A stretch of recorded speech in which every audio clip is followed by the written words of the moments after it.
heard the word SacroSanct? Pretty much means untouchable, or something that is revered to such a degree that it is considered perfect. Like, you can't mess with it, right? That's the term SacroSanct. Like, you dare not mess with it. It is sacred, it is pure, it is perfect, and you can say nothing bad about it, you can say nothing negative about it. It is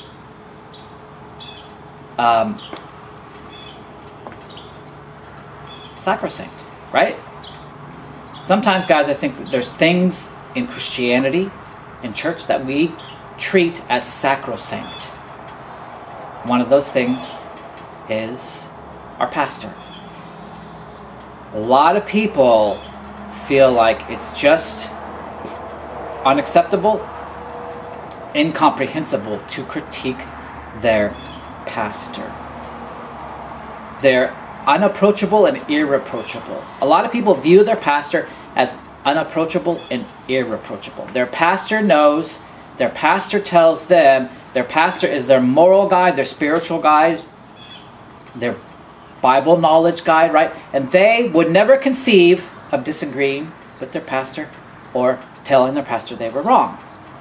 Now, I think it's good to revere people. I think that's fine. It's good to recognize when people are a spiritually mature person, and it's good to honor people for what they have, who they are, what they do. That's not what sacrosanct is. That's not what most people are doing with their pastors. A lot of people worship their pastors. They consider them sacrosanct. This is why it's really hard to critique pastors and churches, and why a lot of people get upset if you do it. If your pastor is sacrosanct, unapproachable, and irreproachable, then that's a really big problem. We should be able to share what we think.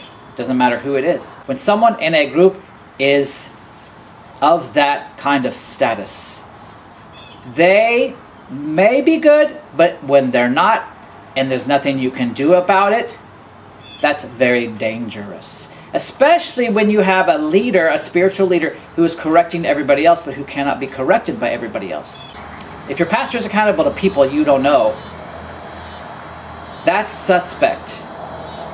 We are meant to be a body where each part does its work and each part is accountable to the others, right? If you have a part of the body that is not accountable within the body, a local body, that's dangerous.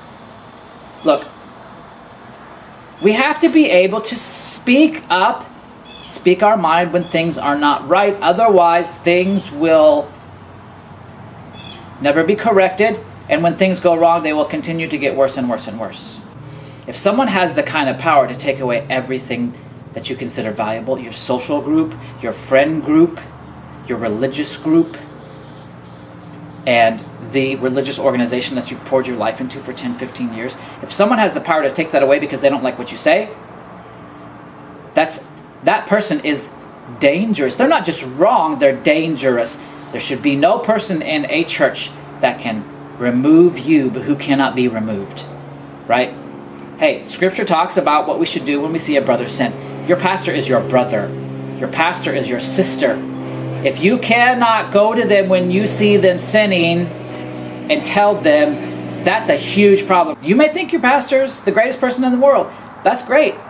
If you can't go to them and tell them when they do something wrong, or tell them that you disagree with something they said, if you can't do that, they're not great, and that's not great. If your pastor is not a humble person,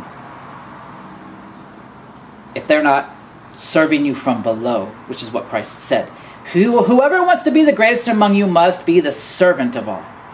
That's what he said.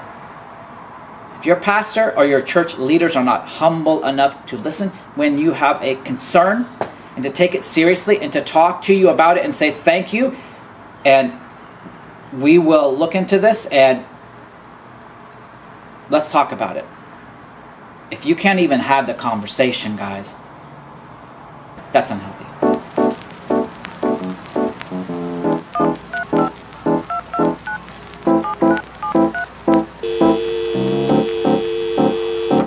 Hey.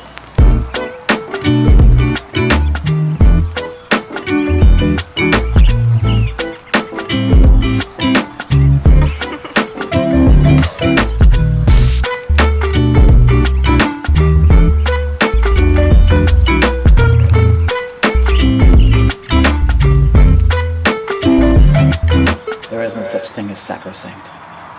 Not in the church, not between normal human beings.